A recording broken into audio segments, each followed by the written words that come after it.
నుంచి అంగరంగ వైభోగంగా ముత్యాల పల్లకెక్కి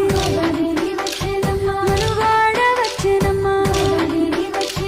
వెళ్ళి పుత్తూరు నుంచి అంగరంగ వైభోగంగా ముత్యాల పల్లకెక్కి